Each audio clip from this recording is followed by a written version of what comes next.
सर्वप्रथम तो बीपीएससी मुख्य परीक्षा पास करने पर आप हमारी बधाई स्वीकार करें। वर्ष 2019 में आपने ग्रेजुएशन किया पॉलिटिकल साइंस से, फिर आपने ऑप्शनल के रूप में पब्लिक एडमिनिस्ट्रेशन का चयन किया, क्यों? सर हमने ग्रेजुएशन पॉलिटिकल साइंस में किया, लेकिन सर हमारा जो मेन मकसद था सर पीसीएस का तैयारी करना, जिसमें सर ग्रेजुएशन में मैंने एक पेपर के रूप में पढ़ा था, लोक प्रशासन को मैंने एक पेपर के रूप में पढ़ा था, और जो मेरा उद्देश्य था उसमें ये मुझे काफ़ी सहायता करेगा। मैंने इस विषय से इसको अपना हौसला। चलिए, तो उस हिसाब से तो आप मुख्य परीक्षा में जाहिर है इस सब्जेक्ट ने आपको काफ़ी सहायता किया होगा। ये बताइए कि क्या पोस्ट प्रेफरेंस रखा है आपने? जी सर। सर मेरा पहला फाइनेंस सर्विस है, उसके बाद सर दूसरा सर एमईयू है, तीसरा सर एमईयू है म्यूनिसिपल एग्जीक्यूटिव ऑफिसर, सर तीसरा सर हमारा एडीटीयू है, और चौथा सर आरडीओ। पुलिस सर्विस के लिए नहीं किया आपने? सर हमारा जो शारीरिक है जो मेजर है सर हाइट से थोड़ा सा। अच्छा, ठीक है, वो थोड़ा सा हाइट का इशू है, इसी वजह से आपने पुलिस सेवा के लिए फिनांस सर्विस को दिया। ये बताइए, अब मुझे राजस्व घाटा और राजकोषीय घाटा में अंतर बताइए। सर राजस्व रेवेन्यू डेफिसिट और फिस्कल डेफिसिट। सर राजस्व घाटा जो है सर, जैसे कि जब सर गवर्नमेंट जो अपना जो व्यय करती है, जब आय से ज़्यादा व्यय हो जाता है सर, उसको हम रेवेन्यू डेफिसिट। तो बजट घाटा क्या होता है? बजट घाटा सर ठीक है, राजकोषीय घाटा बताइए। राजस्व घाटा तो आपने बताया, राजकोषीय घाटा बताइए। सरकार गवर्नमेंट जब जैसे आरबीआई के द्वारा आरबीआई से जब लोन लेती है, उसमें सर जितना वो लेती है कर्ज के रूप में, अगर उतना पूरा वो नहीं कर पा रही है, उसको उतना लौटा नहीं पा रही है सर। ठीक है, कोई बात नहीं। पब्लिक एडमिनिस्ट्रेशन में सबसे पसंदीदा थिंकर आपके कौन से और उसका क्या योगदान है? सर मेरा सबसे पसंदीदा थिंकर है वेंकट न्यू सर। उनका योगदान सर मानव सम्मत सिद्धांत जो दिए वो हमको काफ़ी आकर्षण, काफ़ी पसंद।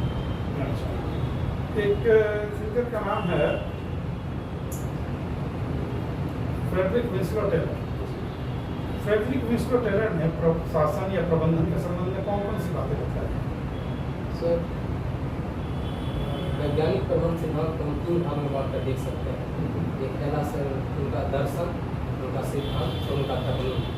दर्शन में सर 4 टाइप में, उसके 4 टाइप है, लेकिन उनकी जो मुख्य बातें हैं उनमें सर है कि उन्होंने उत्पादन पर काफ़ी जोर दिया। उसके बाद तदार्थवाद के स्थान पर उन्होंने विज्ञानवाद को बढ़ावा दिया। यानी उनका कहना है कि सर हमें कोई भी निश्चित यानी कि यादृच्छिक रूप से कोई काम नहीं करना चाहिए, फिर उसके लिए स्पेशल काम के लिए स्पेशल तरीका होना चाहिए। दूसरा जो उनका सिद्धांत देखेंगे तो उन्होंने जो मेंटल थ्योरी दी है, जो मेंटल रिवॉल्यूशन का सर वो काफ़ी महत्वपूर्ण है। उन्होंने बताया है कि सर जो प्रबंधक है और कार्मिक है, दोनों में सर हमेशा संघर्ष की स्थिति बनी। ये बताइए कि भारत में प्रशासन के संबंध में एक पुस्तक लिखी गई है, उस पुस्तक के लेखक कौन? आप जब पढ़ते हैं थिंकर्स को, एक भारतीय चिंतक को भी आप पढ़ते हैं, कौन है वो? तो उनकी पुस्तक का नाम क्या है? सर इसके बारे में मैं भी कौटिल्य का अर्थशास्त्र या है क्या आपके सिलेबस में? चाणक्य पढ़ना है क्या? जी सर पढ़ना है, तो फिर कैसे भूल गया? प्रशासन मौजकालीन प्रशासन का तो बहुत बड़ा ठीक है। पॉलिटिकल साइंस आपने पढ़ा है, इसको पॉलिटिकल साइंस क्यों कहते हैं? पॉलिटिक्स में ऐसा क्या साइंस दिखाई देते हैं? सर निश्चित रूप से पॉलिटिकल साइंस जो है सामाजिक विज्ञान का भाग है, लेकिन उनमें सर बहुत सारी जो चीज़ें हैं, जैसे कि हम तथ्य के आधार पर उन्हें डाटा कलेक्ट करते हैं, उसके आधार पर सर हम जो थ्योरी है उनका निर्माण करते हैं। सर विज्ञान जो है थ्योरी या सिद्धांत पर चलता है, इसी तरह राजनीति विज्ञान में भी कई सारे सिद्धांत का सर निर्माण किया गया। फिर सिद्धांतहीन राजनीति क्या है? अक्सर बोलते हैं कि राजनीति आजकल सिद्धांत विहीन हो गई। क्या है सिद्धांतहीन राजनीति? राजनीति और राजनीति शास्त्र दोनों अलग अलग कैसे हैं? सर राजनीति जो है एक संरचना है, लेकिन जब हम उनका जो क्रियान्वयन या फिर उनका जो अंतर क्रिया होता है उसका अध्ययन करते हैं तो राजनीति शास्त्र में थोड़ा सा मुझे ये बताइए कि पॉलिटिकल साइंस में हम लोग विदेश संबंध को भी पढ़ते हैं, ठीक है। आप ये बताइए कि भारत का पाकिस्तान के साथ जो संबंध है उसको किस प्रकार से और अच्छा बनाया जा सकता है? सर सबसे पहला जो दोनों के बीच में जो मुद्दा बना हुआ है सर पीओके मुद्दा तो पीओके क्या, कश्मीर में तो सरकार ने 370 हटा दिया, वो तो कह रहा है कि कश्मीर उनका इंटीग्रल पार्ट है, आप 370 हटा रहे हैं, तो कैसे अच्छा होगा जैसे ये काफ़ी संवेदनशील मुद्दा और हमारे विचार से तो ये सर जब तक इस पर पूरी तरह से शांतिपूर्ण सद्भाव से इस पर बातचीत करना चाहिए और इसका समाधान ढूंढना चाहिए, यही सबसे मेन मुद्दा है। और इसके अलावा हमको लगता है कि अगर ये मुद्दा सॉल्व हो जाए तो सर दोनों के बीच में आपको लगता है कि कश्मीर अगर दे दिया जाए पाकिस्तान को तो फिर नहीं सर ऐसा संभव नहीं। ऐसा संभव नहीं। अच्छा, भारत की एकता अखंडता से समझौता नहीं किया जा सकता। चलिए ठीक है। आपने लोक प्रशासन का अध्ययन किया, जब कंपनी में उत्पादन हो ही रहा था तो फिर क्रेडिट टेलर ऐसा कौन सा सिद्धांत लेकर आ गए कि उनके सिद्धांत को महत्वपूर्ण माना जाता है? सर निश्चित तौर से देखा जाए तो 1911 में उन्होंने अपना जो सिद्धांत लेकर आए हैं उससे पहले सब देखते हैं कि सब किसी भी कार्य के लिए जो कार्मिक होते थे वो निश्चित औजार का उपयोग नहीं करते थे, उसका कोई व्यवस्थित रूप नहीं हुआ कि कार्मिक अपने हिसाब से मतलब जो है औजार लाते थे और प्रबंधक के द्वारा से कोई चीज़ मुहैया उतना उचित रूप से नहीं कराया जाता था। तो इस तरह से देखते हैं कि उन्होंने जैसे कि बताया है कि कोई भी किसी भी काम करने के लिए एक निश्चित तरीका होना चाहिए, तो वैसा तरीका उससे पहले डेवलप नहीं हुआ था। इस तरह से सर निश्चित रूप से ये काफ़ी महत्वपूर्ण कर जाता है।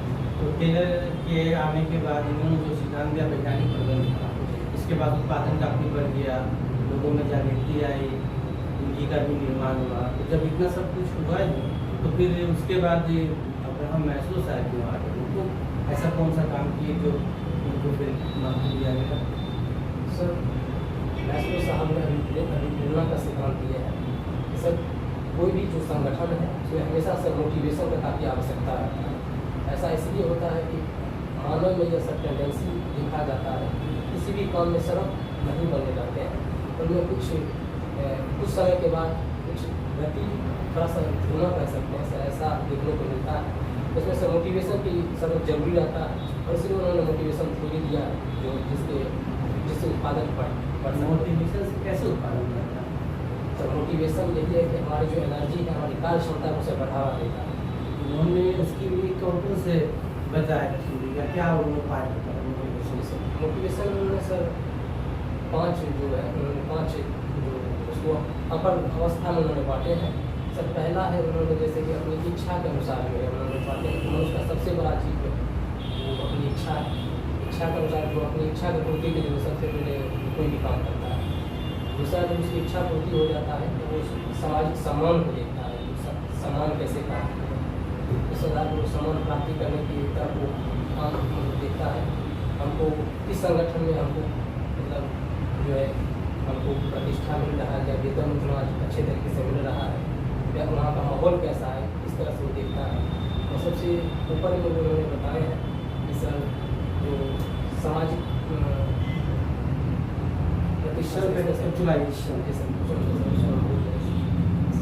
एक हाइजेनबर्ग का भी अभिप्रेरणा से संबंधित सिद्धांत है उसका अंदर। जी सर क्या है? सर उन्होंने सर स्ट्रीट और कुछ करके ऐसा भी कुछ सवाल उसको फैक्टर थ्योरी है। अच्छा ठीक है। भारतीय संविधान की कुछ विशेषता बताइए। ये सबसे बड़ा विश्व का सबसे बड़ा लिखित संविधान है। ये कठोर और नम के बीच का संविधान है। तीसरा सर इसमें सर मौलिक अधिकार और जो नीति निर्देशकता को दिया गया है ये काफ़ी महत्वपूर्ण स्थिति प्रदान करता है अपने नागरिकों को। चौथा सर जो अवशिष्ट केंद्र राज्य की शक्ति का स्पष्ट रूप से बंटवारा किया गया और संघात्मक स्थिति का सर ये कठोर और नम्य की बात आपने की, तो एक उदाहरण भी जहाँ कठोर और नम्य का प्रदर्शन होता है। जैसे कि सर अगर हम संविधान में अगर संशोधन करने की जहाँ तक बात आई वहाँ पर देखते हैं कि सर कुछ विशेष स्थिति में सर साधारण बहुमत के द्वारा भी हम संशोधन कर लेते हैं। वहाँ पर जो उपस्थित जो सांसद सांसद रहते हैं जो साधारण बहुमत से संशोधन कर सकते हैं, लेकिन कुछ ऐसे जो मुद्दे हैं जिस पर सर हमें बहुमत की तो आवश्यकता होती है, साथ ही सर आगे राज्यों में भी सहमति आवश्यक हो जाता है जो काफ़ी चुनौतीपूर्ण है। जैसे सर अगर सर्वोच्च न्यायालय के अधिकार में सर अगर परिवर्तन किया जाना है उसके लिए सर आगे राज्यों की सर आवश्यकता है। कॉलेजियम का नाम क्या? जी सर, कॉलेजियम सर 1999 में ये सिद्धांत वर्ग का सामने जहाँ तक हमको याद आ रहा है 1999 में सिद्धांत आया था, और इसमें सर जो सर्वोच्च न्यायालय के 5 न्यायाधीश जो है उनके द्वारा सर जजों की नियुक्ति की जाती है। अभी हाल ही में निश्चित जो वर्षित काफ़ी चर्चा में क्या चीज़ है सर 1991 में सर ये वार्षिक एक्ट आया था, जिसमें ये कहा गया है कि 15 अगस्त 1947 से पूर्व की स्थिति में जो भी धार्मिक स्थल है वो यथा स्थिति में बनाया रखा जाएगा, उसमें किसी भी प्रकार का बदलाव नहीं होगा। उसमें आर्टिकल 4 भी है, उसको भी कुछ नहीं है। उसमें सर आर्टिकल 4 को अगर हम देखते हैं तो हम जहाँ तक याद कर पा रहे हैं सर राम मंदिर को सर शायद उसमें से शामिल होगा। समान नागरिक संहिता क्यों लागू किया जाए देश में? सर समान नागरिक संहिता आर्टिकल संविधान के आर्टिकल 44 में दिया गया है, और इसका सिद्धांत यह है कि समस्त देश में जितने भी नागरिक हैं सबके लिए समान पालन हो। अभी हम देखते हैं कि जो आपराधिक कानून है तो सबके लिए तो समान है, लेकिन जो सिविल कानून है वो सबके लिए अलग अलग है। तो जैसे कि हम मुस्लिम संप्रदाय में देखें तो उनका विवाह या उनका जो तीन तलाक है उनका अलग अलग पद्धति है, और हिंदू में भी विवाह है जो अधिनियम है इसमें से अलग अलग पद्धति है। तो इस तरह से सब मतभेद होकर सामने आता है, इसलिए सब समान है। ठीक। अच्छा, आपने राजनीति शास्त्र पढ़ा, राजनीति क्या है जी बताइए। राजनीति सर राज्यों की भाषा और उनके क्रियान्वयन का अध्ययन है। तो पूछ रहे हैं कि राजनीति क्या है? राजनीति क्या है? राजनीति सर राज्य और सरकार का सर कोई ढांचा करते हैं। तो क्या सरकारें क्या होगा सर? अच्छा, सरकारें भी क्या राजनीति करती हैं? सर दोनों के बीच ढांचा है, तो राजनीति सरकारें भी करती हैं, ये सर सरकार भी चलाता है। तो राजनीतिक दल क्या करते हैं? राजनीतिक दल सर राजनीतिक गतिशील बनाते हैं। राजनीतिक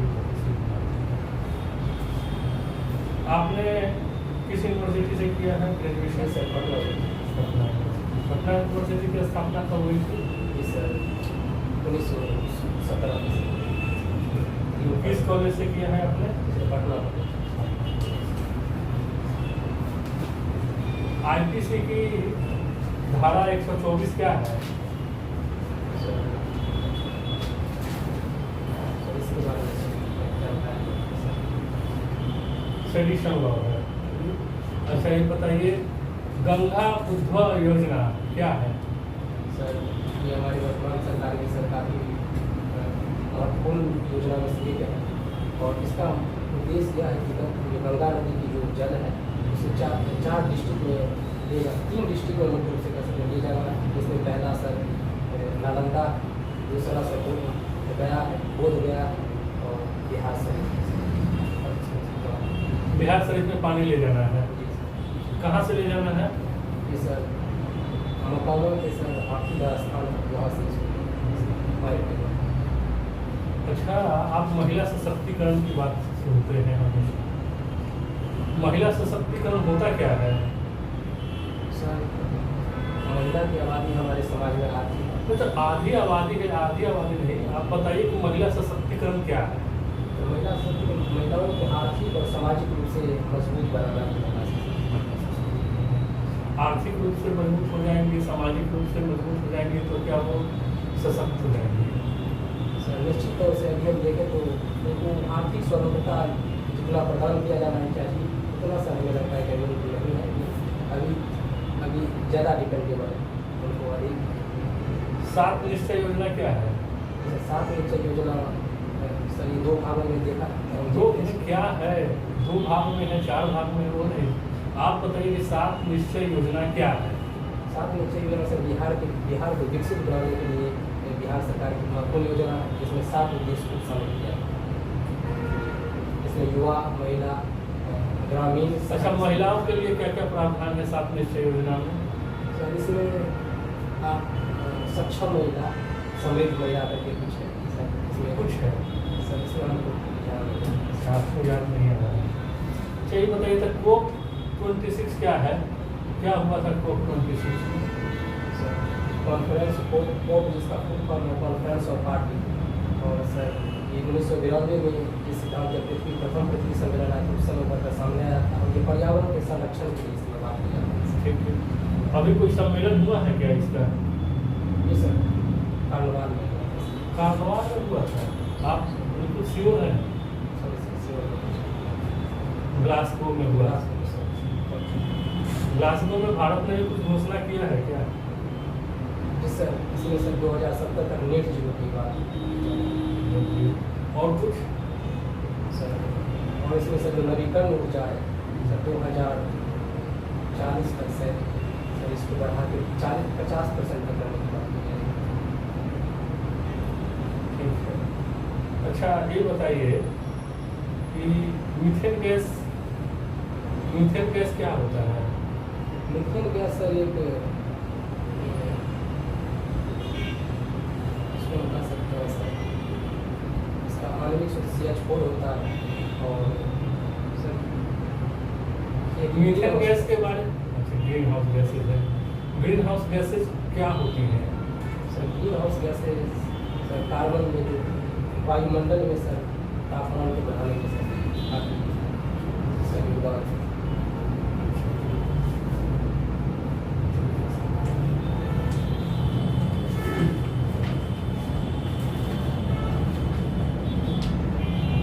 हॉबी रखा है आपने मोटिवेशनल सॉन्ग लिखना, तो ऐसी लाइन बताइए जो मोटिवेशनल आपने बातें लिखी हो।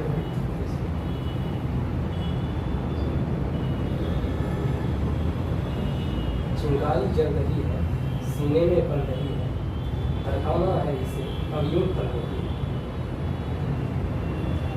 मंजिल को पाना है हमने जो पाना है, बन के लहर चलना मुझे, बन के सूरज जलना मुझे, रुकने से ना है रुकना, बन के आंधी मुड़ना मुझे, बन के बादल उड़ना मुझे, रुकने से ना है रुकना। बहुत अच्छी बात है। ये बताइए कि मोटिवेशनल सॉन्ग या मोटिवेशनल स्पीच जो आप लिखते हैं इसका क्या लाभ है? सर जैसे कि मैंने पहले भी आपको बताया कि सर मोटिवेशनल सर प्रशासन में काफ़ी आवश्यक तत्व के रूप में देखा गया है, जो हमारी कार्य क्षमता को बढ़ाता है। तो ये सर इस तरह से काफ़ी सहयोग। आपने भारत के किसी ऐसे साहित्य के लेखक को पढ़ा है जिसमें कभी कुछ मोटिवेशनल लिखा हो? जी सर, काफ़ी हमारे सर जैसे रामधारी सिंह दिनकर है, रामधारी सिंह दिनकर जी की कोई एक दो पंक्ति बताइए। जला अस्तियाँ बारी बारी, चटकाई चटकाई जिनमें चिंगारी, सर ये सर बहुत महत्वपूर्ण जो रचना चढ़ है। गए पुण्य वेदी पर लिए बिना गर्दन का हो कलम आजुन खींचे। बहुत बहुत धन्यवाद। Thank you, sir.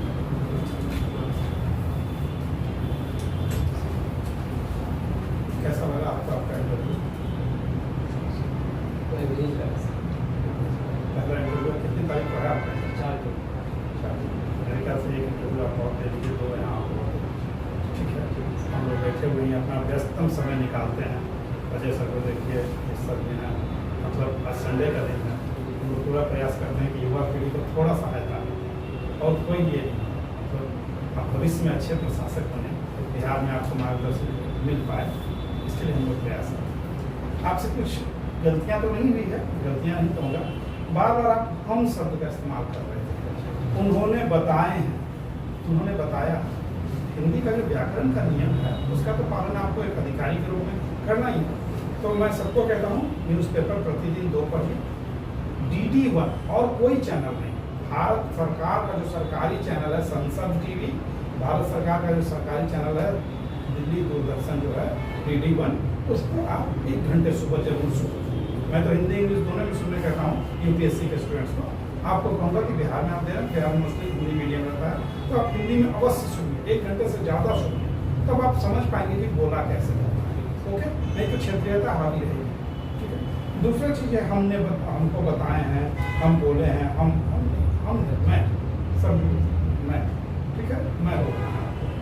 दूसरा चीज़ है, आपसे पूछा गया कि बाकी सारी चीज़ों का आपने अच्छा खासा जवाब दिया, लेकिन राजस्व घटा राजकोषीय घटा आपने फिनांस सर्विस रखा है। रेवेन्यू एक्सपेंडिचर और रेवेन्यू इनकम के अंतर को, तो राजस्व प्राप्ति और राजस्व खर्चे हो जाते हैं सैलरी, पेंशन, डिफेंस सब्सिडी, और राजस्व इनकम हो जाता है टैक्स, फाइन, पेनल्टी, ये सब। तो राजस्व आय और राजस्व खर्चे के बीच के अंतर को राजस्व घाटा कहते हैं। जबकि राजकोषीय कहते हैं कि केंद्र सरकार के पास जितने माध्यम से पैसा आता है और जिन चीज़ों पर पैसा खर्च होता है, इसके अंतर को राजकोषीय घाटा कहते हैं। सर ने पूछा बजट घाटा। बजट घाटा आने वाले बजट के लिए अनुमानित रकम होता है। जैसे अगले बजट इस साल के लिए नहीं होता, आने वाले साल, इसलिए फरवरी में लाया जाता है और अप्रैल से लागू होता है। तो बजट घाटा एक अनुमानित राशि होती है कि हम योजनाओं पे इतना खर्च करेंगे, टैक्स से हमें इतना आएगा, ठीक है। राजकोष बजट होता आप राजस्व घाटा, राजकोषीय घाटा, बजट घाटा, प्राथमिक घाटा, इफेक्टिव रेवेन्यू डेफिसिट, ये जो डेफिसिट्स होते हैं सरकार से रिलेटेड था, और जो कि आपने फिनांस सर्विस को दिया है पहला प्रायोरिटी, तो वित्त आयोग ये सब चीज़ पे अपनी पकड़ बना लीजिए। वही है आपका कि राजनीति सत्ता की प्राप्ति या सत्ता में बना रहने का संगठनात्मक प्रयास राजनीति कहलाता है लोकतंत्र में। सत्ता की प्राप्ति, सत्ता में बने रहने का प्रयास, और है राजनीतिक दलों को लोकतंत्र का प्राण कहा गया है। मतलब राजनीतिक दल वही संगठन होते हैं जो लोगों को बताते हैं, जागरूक करते हैं, प्रचार देते हैं, हम आएंगे तो आपके इतना लाभ आपके पहुंचाएंगे, हित के लिए क्या क्या क्या क्या करेंगे, और जनता को करेंगे। दोनों में तुलना करती है। फिर आपने COP26 को अच्छा से डिफाइन नहीं किया। COP26 आपको बताना चाहिए था। आपने जब पब्लिक एडमिनिस्ट्रेशन रखा है तो आर्टिकल IPC के 124 सेडिशन लॉ मैंने आपको हिंट भी दिया, राजद्रोह कानून, सेडिशन लॉ, तो ये जानना चाहिए था, ठीक है। अभी हाल ही में उसको सब रोक लगा रहे हैं। और ठीक है, आपने बोला कि संविधान के कई मुद्दे हैं। संविधान का तो कोई मुद्दा ही नहीं है, ये तो सबसे आप फंस जाइएगा। संविधान के विषय से, संविधान में कोई भी विषय है तो राज्यों को तो विषय आवंटित किए गए हैं, केंद्र को विषय है तो वो विषय आवंटित किए गए हैं। मुद्दा कहीं कोई नहीं है संविधान में। एक छोटा सा बात मैंने नोट किया, मैंने पूछा था आपका सबसे पसंदीदा लोक प्रशासन में चिंतक कौन।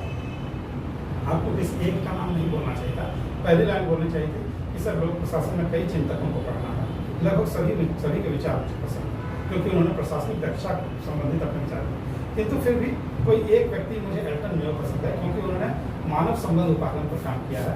जैसा टेलर ने मानव को मशीन समझा था, उससे विपरीत एल्टन मेयो ने मनुष्य के अंदर एक सामाजिक सोशियो साइकोलॉजिकल जो विचारधारा है और प्रयोग आधार पर, हॉथॉर्न एक्सपेरिमेंट के आधार पर, जो साइंटिफिक एक्सपेरिमेंट था टेलर का, उसी आधार पर इन्होंने हॉथॉर्न एक्सपेरिमेंट किया।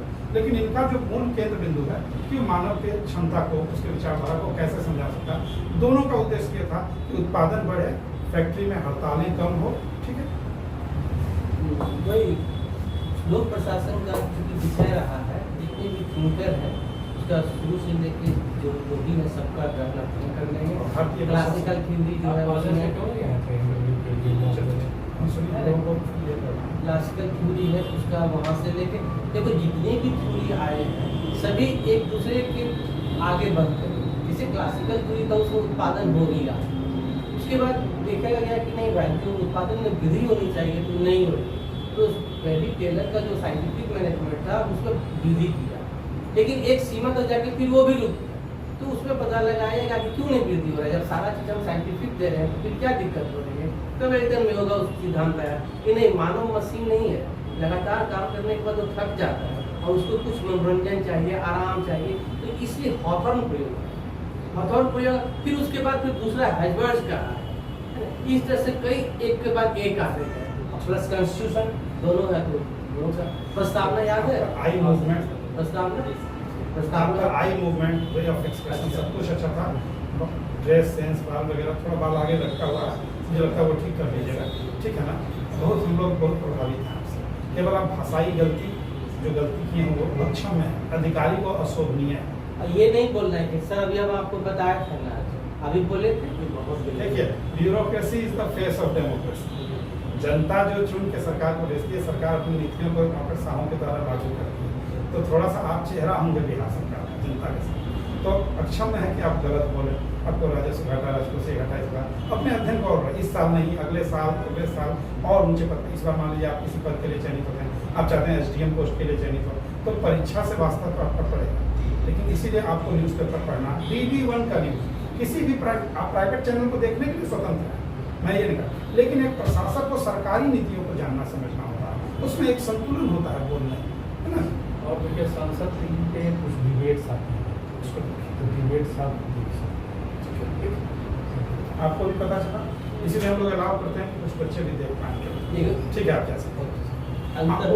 उठ करके thank you sir, thank you sir, thank you ma'am, sir एक साथ, चेयरमैन को थैंक यू सर, और मैडम अगर कोई है थैंक यू मैम, तब घूम के शालीनता पूर्वक जाते हैं।